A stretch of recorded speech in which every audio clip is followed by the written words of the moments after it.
নমস্কার, আমি সৌভিক। আমি একটু আগেই দেখলাম দ্য সাবরমতী রিপোর্ট। আমি এখন আছি পিভিআর ডায়মন্ড প্লাজাতে। এখন আমি লাঞ্চ করব, তো সেখান থেকে রিভিউটা আমি শ্যুট করছি, এখান থেকে আপলোড করব। এরপরে আমার রয়েছে গ্ল্যাডিয়েটর 2 এর শো, এখানেই রয়েছে আর কি অবশ্যই। তো সেটা দেখতে ঢুকবো, সেটা শো বিকেল 4:15-তে রয়েছে।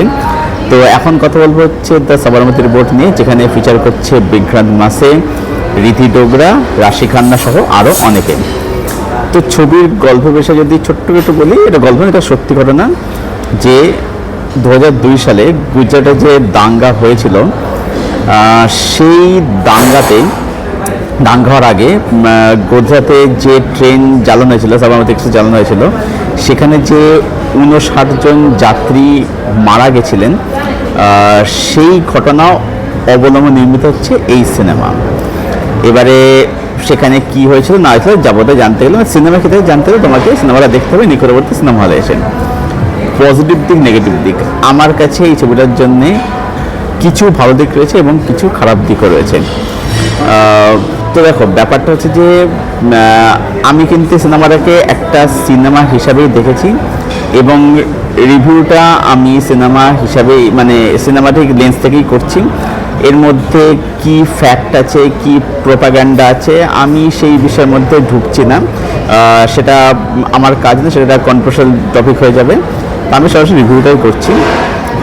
তো দেখো, পজিটিভ দিক যেটা, সেটা হচ্ছে যে এই ছবির মধ্যে মূল যে কনফ্লিক্ট, মূল যে ন্যারেটিভ, সেটা কিন্তু বিউটিফুল এখানে কিন্তু হ্যান্ডেল করা হয়েছে। সেখানে কিন্তু স্ক্রিন প্লে বলবো বেশ এনগেজিং, বেশ টান একটা থ্রিলিং ভাইবস পাওয়া যায়। এবং এই যে ঘটনাটা হয়েছে, সেই ঘটনাটার পেছনে কিন্তু একটা খুব ভালো প্রপার রিসার্চ হয়েছে, এটা কিন্তু অবশ্যই প্রশংসার দাবি রাখে। এর সাথে সাথে বলবো যে এই যে আমাদের এখানে একটা দেশে একটা মাইন্ডসেট আছে যে ইংরাজি না জানাটা হচ্ছে একটা খুব বড় ক্রাইমের মতো। ইংরেজি জানা মানে সে খুব অশিক্ষিত, ইললিটারেট।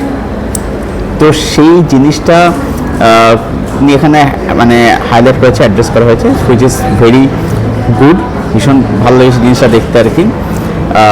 এর সাথে বলবো যে ছবির মধ্যে যে ইন্টারভিউ ব্লগ, সেটা কিন্তু বেশ ভালো হয়েছে, বেশ ইন্টারেস্ট জায়গায় ইন্টারভিউ ব্লগটা, সেটা অবশ্যই বেশ ভালো। বিক্রম মাসের পারপাস এখানে খুবই ভালো, রীতি ডোগরার কাজও ভালো, রাশি খান্নার কাজও ওকে লেগেছে আর কি।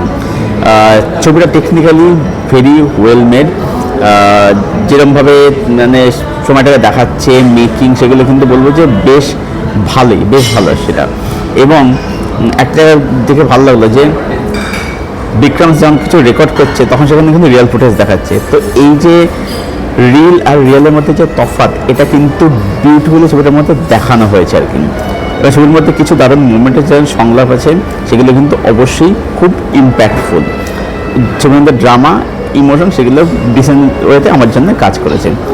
তো মোটামুটি এইগুলো ছবির মধ্যে পজিটিভ দিক। নেগেটিভ দিক যদি আসি, নেগেটিভ দিক হচ্ছে যে এই ছবির মধ্যে ক্যারেক্টার রাইটিং আমার খুব ভালো লাগেনি। প্রথম কথা হচ্ছে বিক্রান্ত মাসে দেখাচ্ছে যে সে 5 বছরে এই কেসটা, মানে 2002 কেসটা সে ইনভেস্টিগেট করছে। এবার এই যে ইনভেস্টিগেট হচ্ছে, মাঝখানে যে সে যে অ্যাক্টিভিটি করে, মানে সে যারা জার্নালিস্ট ছিল, এটা সত্যি বোঝা যায় না। সেখানে খুব বোকা লাগে, সেগুলো মানে খুবই সিলি, খুবই অদ্ভুত কিছু কমেডি সেখানে রয়েছে, যেগুলো কোনো নিড নেই। একদম সাথে কোর্টরুমের যে সিনটা, সেটা খুবই বোকা লাগে দেখতে। রাশি খান্নার সাথে কিছু সিন আছে প্রথম দিকে, যেগুলো একেবারে ওয়ার্ক করে না এবং ক্যারেক্টারটা সিরিয়াস মুহূর্তে অনেক জায়গা থেকে এমন যে কথাবার্তা বলে, অ্যাক্টিভিটি করে, যেগুলো দেখতে একদমই মানে খুব ইরিটেটিং, সেগুলো দেখতে খুব বোকা লাগে আর কি। মাঝে বিক্রমের ক্যারেক্টার হঠাৎ করে গায়েব হয়ে যায়, সেই গায়েব হয়ে যাওয়াটা কোনো অর্গানিক ফিল দেয় না। রীতি করে এখানে একটা কাইন্ড অফ অ্যান্টাগনিস্ট দেখানো হয়েছে, সেই ক্যারেক্টারটা হঠাৎ করে গায়েব হয়ে যায়, কোনো মানে সেখানে কোনো অর্গানিক কোনো ফিল একেবারেই হয় না। তো এই বিষয়টা সুন্দর সময়টাতে দেখা যায় আর কি, প্রবলেম রয়েছে। এবং এই যে ছবির মধ্যে দুটো গান, এই গানগুলো এখন দরকার ছিল না। বিক্রমের একটা প্রেম ভেঙে যাওয়ার দিক আছে, সেটাও দরকার ছিল না। সেখানে মানে ছবিটা মূল যে সেখান থেকে ছবিটা অনেকটা হারিয়ে যায় আর কি। আর এখানে পরিচালনা কিছু জিনিসকে একটু গ্লোরিফাই করার চেষ্টা করেছে, আমার মনে হলো। ব্যাপারটা হচ্ছে যে আমি একটা বিষয়কে বিলিভ করি, সেটা ঠিক আছে, কোনো সমস্যা নেই, কিন্তু যেটাকে আমি বিশ্বাস করছি সেটাকে যদি ফ্যাক্ট হিসেবে দেখিয়ে দিই ওপেন এন্ড না রেখে সেটাকে 30 সেকেন্ড হিসেবে কোথাও একটা প্রবলেমেটিক হয়ে যায় আর কি। আমার মতে এই জিনিসটাকে কোথাও একটা ওপেনে রাখলেই অনেক বেশি ভালো হতো আর কি, এটা আমার মনে হয়েছে। ওভারঅল বলবো যে ওপেন মাইন্ড নিয়ে যদি দেখো ছবিটা কিন্তু খারাপ লাগবে না, ইটস এ ডিসেন্ট একটা ওয়ান টাইম সিনেমা। ফ্লস ডেফিনেটলি অনেক আছে, বাট স্টিল এটা একেবারে খারাপ সিনেমা নয়, ভালোই লাগবে দেখতে।